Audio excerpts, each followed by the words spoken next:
ассалому алайкум тамошобинони азиз, ба таваҷҷӯҳи шумо барномаи иттилоотии пайғом аз телевизиони симои шаҳри Панҷакент тақдим мегардад. Дар студия бо шумо Сабрина Акрам ва ба коргардон Исмоилҷон Холов мебошем. Инак имрӯз дар барномаи мо тамошо кунед.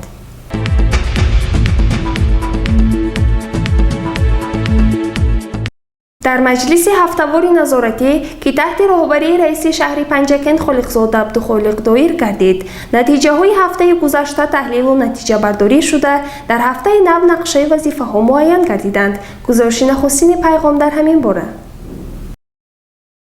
صبح روز دوشنبه در مجلس هفته‌واری نظارتی مقامات اجرایی محلی حاکمیت دولتی شهر پنجگین که تحت رهبری رئیس شهر عبدالخالق خالقزاده برگزار شد.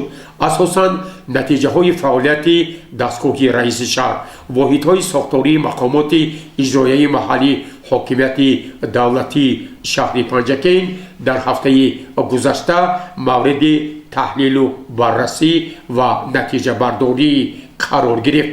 سپس رئیس شهر عبدالخالق خالقزاده با توجه معاونان رئیس شهر، سرداران شعبه و بخش‌های دستگاه رئیس شهر، راهبران واحدهای ساختاری مقامات اجرایی محلی حاکمیت دولتی شهر پنجگین جهت استفاده مقصدناک زمین در اساس دستور سپارش‌های اساسگزار صلح و وحدت ملی پیشوای معظم ملت محترم امام علی رحمان، وظیفه‌گزاری‌های رئیس ولایت سوخت محترم رجب‌بای احمدزاده جهت گرفتن دو حاصل از یک زمین، ذخیره مواد خوراکه برای هر یک خانواده، هر زمان وسعت کارهای آبادانی و سازندگی، تعمیر بینای مؤسسه‌های تعلیمی، تیاری همه‌طرفه به سال نو تحصیل 2022-2023.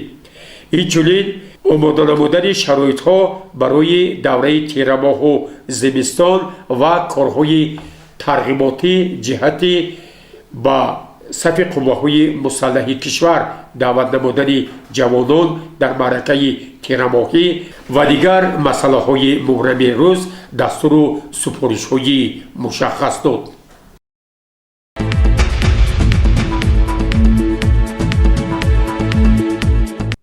яке аз кормандони масъули мақомоти амнияти ҷумҳурии Тоҷикистон Абубакр Сафаров аз олам даргузашт.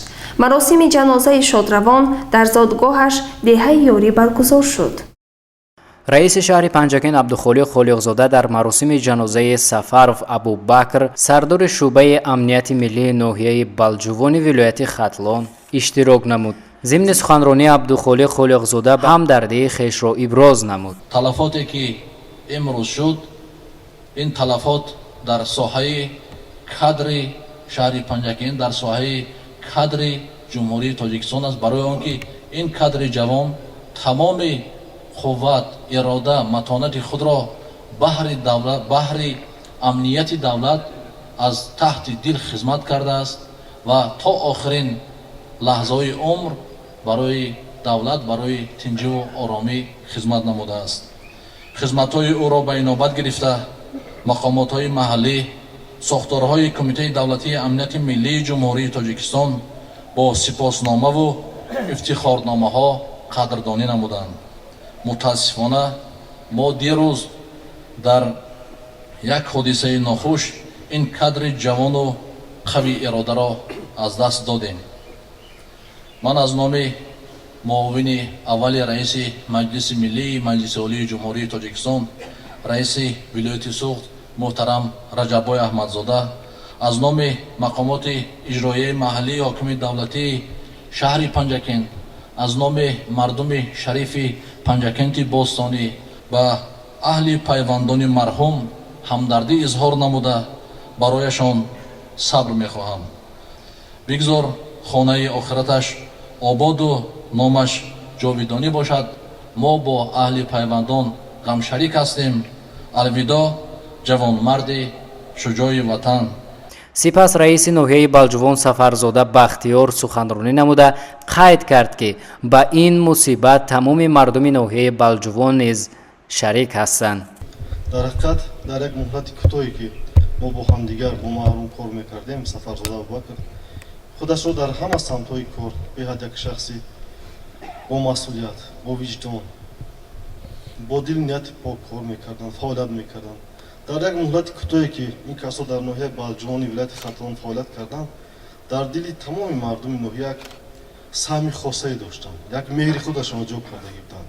شخصا از نام خودم، از نام تمام کل مردم ناحیه بلجوان، از نام رئیس ولایت خطلان محترم قربان حکیمزاده و خویش تبارون و نزدیکان همدردی صمیم بیان میکنم.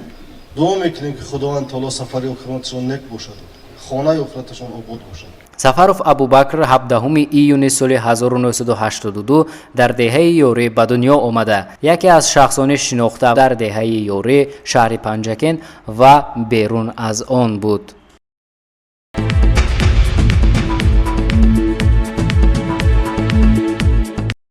با مقصد شرح و ایضاح قانون‌های جمهوری تاجیکستان، استراتژی‌های قبول شده، بلند برداشتن معرفت سیاسی و حقوقی شهروندان، دعوت مردم به اجرای دستور و سفارش‌های اساسگذار صلح و وحدت ملی پیشروی ملت، پرزیدنت جمهوری تاجیکستان محترم امامعلی رحمان وابسته به تامین امنیت آذوقه‌واری، گروه تبلیغاتی مقامات اجرایی محلی حکومت دولتی شهر پنجکند تحت رهبری معاون رئیس شهر نقیبی پروینه صحبت و ملاقات‌ها را در جماعت‌های دهات ادامه می‌بخشد.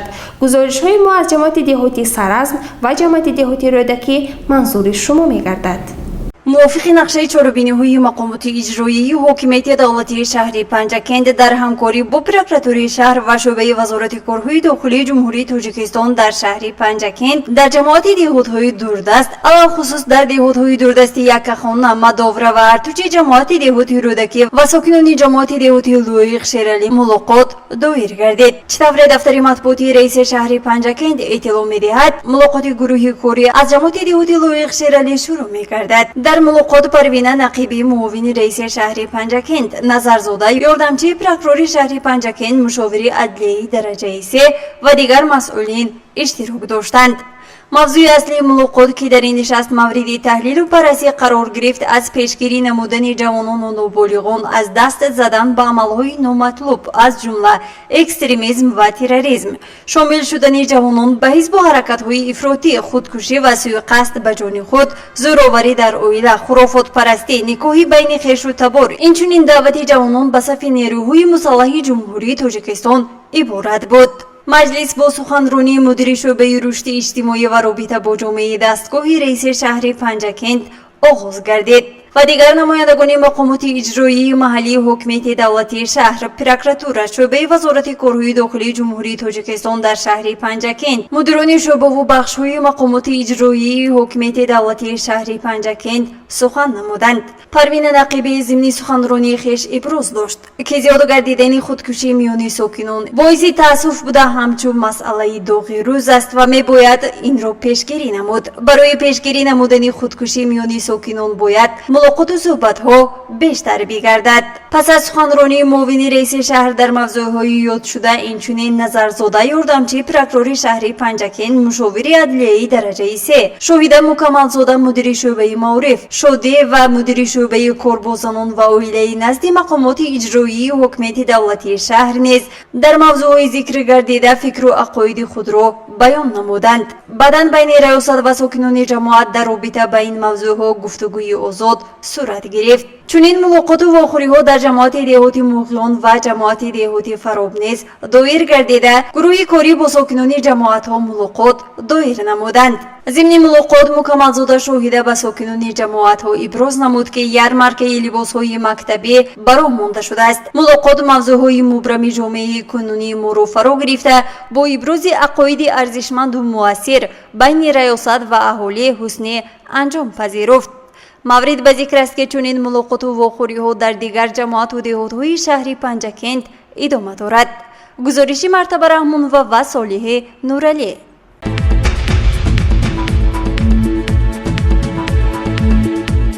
дар бинои ҷамоати деҳоти Саразм бо фаъолон мулоқот баргузор шуд. раиси ҷамоати деҳоти Саразм Дилнавоз Султонова дар бораи даъвати тирамоҳии ҷавонон ба сафи қувваҳои мусаллаҳи ҷумҳурии Тоҷикистон, кишти такрорӣ, кам будани оби полизе, риоя накардани қонуни ҷумҳурии Тоҷикистон дар бораи танзиму анъана ва ҷашну маросим, даст ба худкушӣ задани баъзе ҷавонон сухан кард. Зимни сухан ӯ иброз дошт ки дар чунин шароити зиндагӣ даст ба худкушии аҳолӣ боиси нигаронист.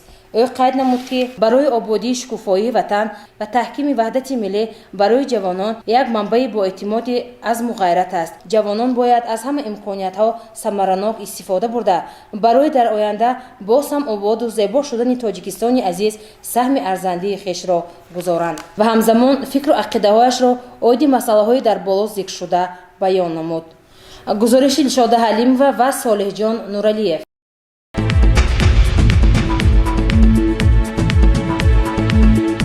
дар донишкадаи омӯзгории Тоҷикистон дар шаҳри Панҷакент нишасти матбуотӣ доир гардид. Ректори донишкада профессор Муаззамхон Ансорӣ ба саволҳои хабарнигорон посухҳои мушаххас дод. Таваҷҷӯҳ намоед ба гузориши дигари барнома. дар донишкадаи омӯзгории Тоҷикистон дар шаҳри Панҷакент санаи 25 июли соли 2022 нишасти матбуотӣ баргузор гардид. дар оғози нишасти матбуотӣ ректори донишкадаи омӯзгории Тоҷикистон дар шаҳри Панҷакент профессор Муаззамхон Ансорӣ ба хабарнигорон иттилоъ дод ки воқеан нимсолаи аввали соли 2022 барои донишкадаи омӯзгории Тоҷикистон як марҳилаи дастовардҳои беназир буд. ӯ изҳор дошт ки ҳанӯз дар моҳи январи соли равон дар ҳамкорӣ бо донишгоҳи давлатии Хуҷанд ба номи академик Бобоҷон Ғафуров мо тавонистем дар шаҳри Панҷакент ба фаъолияти шӯрои муштараки дифои рисолаҳои дипломӣ оғоз бахшем ва хушбахтона шӯрои муштарак бо иштироки устодони варзидаи донишгоҳи давлатии Хуҷанд ба номи академик Бобоҷон Ғафуров, дигар донишкадаҳои кишвари хуршидии мо ва ҳамзамон устодон аз донишгоҳу донишкадаҳои Федератсияи Русия, ҷумҳуриҳои Ӯзбекистон ва Қазоқистон имкон дод ки унвонҷӯён тавонанд беҳтарин рисолаҳои илмии хишро ба маърази таҳлилу баррасӣ ва дифои навбатӣ қарор диҳанд. ӯ изҳор дошт ки чанде пеш дар шаҳри Панҷакент ҷаласаи дуюми шӯрои муштараки дифоъ баргузор гардид ки дар он яке аз устодони шинохтаи донишкадаи омӯзгории Тоҷикистон Азизув Хисрав рисолаи номзадии хешро ҳимоя намуд ва айни замон боз 17 нафар унвонҷӯён барои ҳимояи рисолаҳои дипломии хеш омодагӣ мегиранд. дар ин нишасти матбуотӣ ректори донишкадаи омӯзгории Тоҷикистон Муаззамхон Ансорӣ ба як қатор саволу дархостҳои хабарнигорон ҷавобҳои мушаххас дод. ӯ изҳор намуд ки яке аз мақсадҳои асосии ташкили парки технологӣ ин пеш аз ҳама баландбардоштани сатҳу сифати донишу маърифати устодону донишҷӯён ва дар ин замина ба роҳ мондани истеҳсолот мебошад. ӯ ба саволи хабарнигорон дар бораи таъсири манфии истеҳсолот ба равандҳои таълиму тарбия изҳор дошт ки баръакс мо тавонистем дар баробари фаъолияти муназзами парки технологӣ ташкили коргоҳҳои истеҳсолӣ ҳамзамон устодону донишҷӯёнро низ ба истеҳсолот ҷалб созем ва ин имконият дод ки таҷрибаву малакаи онҳо боз ҳам бештар гардад.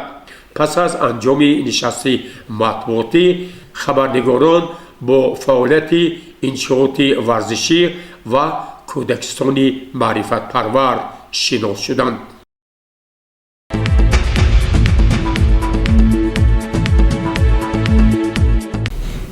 тамошобини азиз ва ҳоло ба якчанд эълонҳо таваҷҷӯҳ намоед.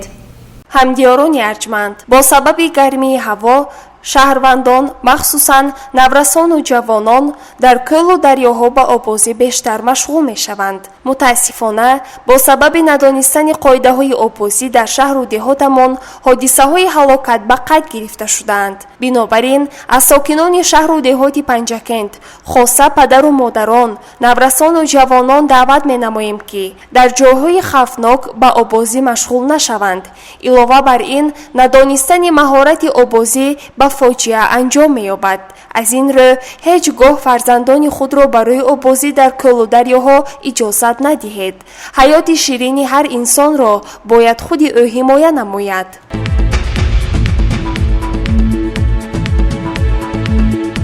مأموریت صدا و سیما به توجه ساکنان شهر و دهات پنجکند می‌رساند که سنه 28 ایول سال روان ساعت 18 در میدان پرچم دولتی جمهوری تاجیکستان مراسم جنبست آزمون تلویزیونی رسام بهترین برگزار می‌گردد. از اشتراکچیان آزمون درخواست می‌شود که با همراهی خود البم و قلم‌های رنگه داشته باشند.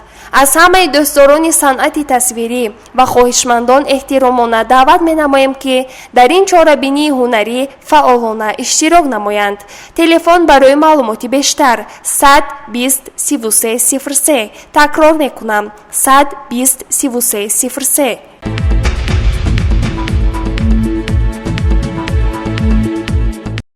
تماشاگران عزیز، در همین جا می‌رسیم به فرجام برنامه اطلاعاتی پیغام. تا برنامه‌های نوبتی سلامت و سربلند باشد. خیر.